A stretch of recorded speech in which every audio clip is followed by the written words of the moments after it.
Failed former President Donald Trump has done everything wrong in his bid to return to the White House, and yet he still might return to the White House, even despite that disastrous debate performance last night. I want to talk about it with you. His fundraising is weak. Enthusiasm is waning. He's neck and neck with Kamala Harris in several key battleground states. His running mate is the hugely unpopular J.D. Vance. Trump's debate performance against Kamala Harris was completely unhinged. He spread the racist lie that Haitian migrants are eating people's pets, that Kamala Harris wants to perform transgender operations on illegal immigrants in prison.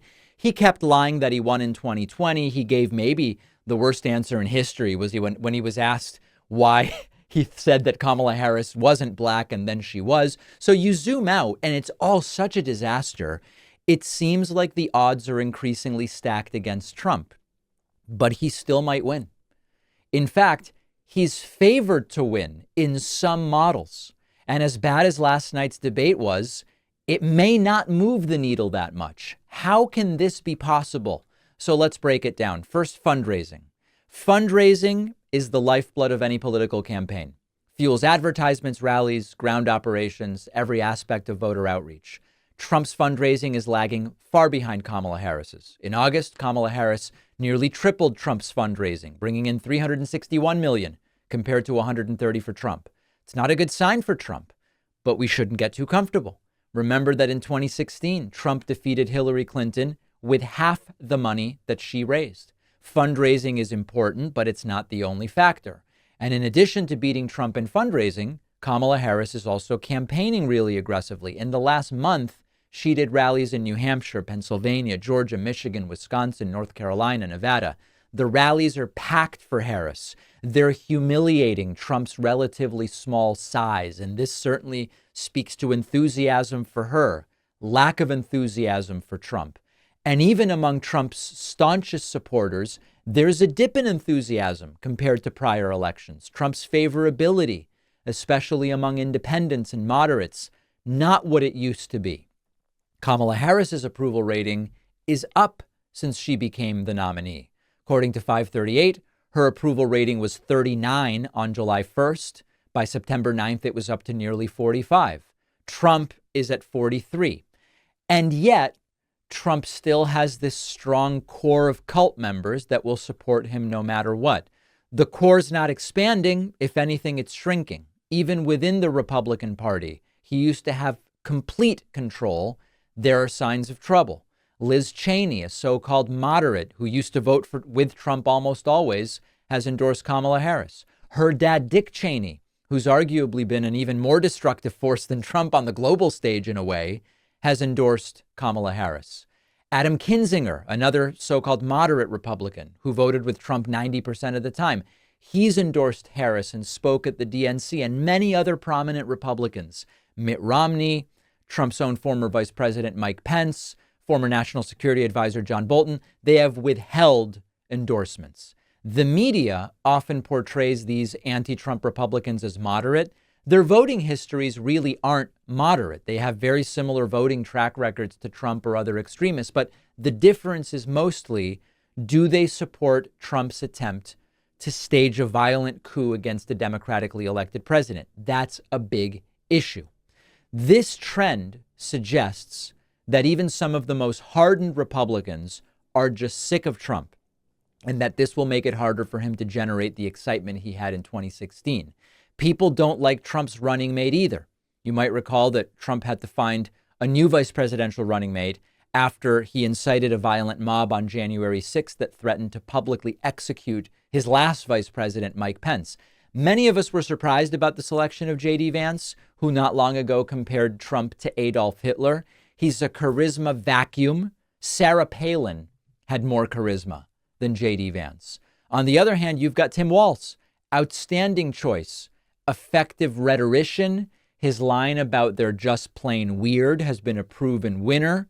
He's got a record of progressive victories as governor of Minnesota. He's a likable guy. It's reflected in the polling. According to USA Today, Vance's favorability is 36 and Walz is 48. That's a significant gap. Vance brings nothing to the ticket. He's not helping Trump. He might be hurting Trump. So this all seems very bad for Donald Trump.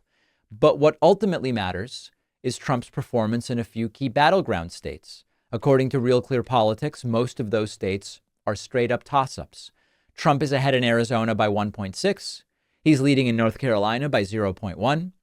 Kamala Harris leading in Nevada by 0.6, by 1.5 points in Wisconsin, by 1.2 in Michigan, leading Georgia by just 0.1, and a tie in Pennsylvania, and close to a tie in North Carolina. The election could come down to just one of those two states. So to be clear, Kamala Harris is doing better than Joe Biden was in these battleground states, without a doubt. It was necessary for what happened to have happened. But compared to the 2020 results, the polling gives Trump more electoral votes. And with these razor-thin margins, he could gain even more states. So it is very much anybody's race. Now, you look at national polls, they don't look much different. It's important to remember that national polls can be misleading because of the Electoral College system. Donald Trump can very much lose the popular vote, but still get 270 electoral votes. We saw it happen in 2016. Recently, Harris was ahead by just a little bit on 538, 2.7, 2.2 on the Silver Bulletin, and 1.1 in Real Clear Politics. That's a reversal from even just a week ago, but it's also a reversal from when Trump was winning by a lot. So the point is, the Trump campaign has seemed completely unprepared for running against someone other than Joe Biden. It has hurt Trump to be running against Kamala Harris. He's relying on stale, sexist personal attacks, criticizing her laugh, questioning the authenticity of her race. And it's sort of like a more convoluted version of the birther stuff against Barack Obama, but even dumber. That all being said, it is not obvious that Donald Trump is really going to lose this thing, because you have attacks that, as crazy as they are to the average person, are landing with your average Trumpist. And at the same time, we have a complete vacuum in terms of an ability to really, at the top level, describe and discuss the true disastrous impact of the policies that Donald Trump wants to implement. Suffice it to say, I don't see Trump-Vance rhetoric as convincing or inspiring to swing state voters. But the reality here overall is that despite Trump's fundraising struggles, the lack of enthusiasm, the deadlocked battleground states, the unfavorable national polling, he could still win. Let's take a closer look at the current state of the Electoral College. The map looks very similar to the 2020 map. The 2024 map, based on current polling, it could come down to Pennsylvania, which is currently tied, looks like this. Many key battleground states are within 1 percentage point. This makes the race very close. The only state that's flipped from 2020, according to some of the data, is Arizona, where Trump is leading by 1.6. How could Trump possibly win despite doing everything wrong? Well, number one, Trump and his allies have started to lay the groundwork to suppress the vote in some critical states. We've seen these voter suppression efforts on the rise, and there's a concerted push to make it harder for certain populations, especially those that typically vote for Democrats, to cast ballots. You've seen the strategies and the tactics: restrict mail-in voting, reduce the number of ballot drop boxes in Democratic leading areas, purge the voter rolls. This could very much impact the swing states. We interviewed Mark Elias. He's a prominent election lawyer. He highlighted on our show, these are widespread efforts. There is a real potential for them to affect who wins electorally. The Trump campaign is also looking at different legal strategies to shape election rules in their favor, challenge early voting procedures or ballot counting methods, or even how electoral votes are allocated. And the point here is create ambiguity and increase the chances of successfully contesting results that don't go their way. Now, maybe it'll involve faithless electors. Maybe it'll involve intimidation at polling places. It's all about creating doubt, creating legal chaos, and it should remind all of us of 2020.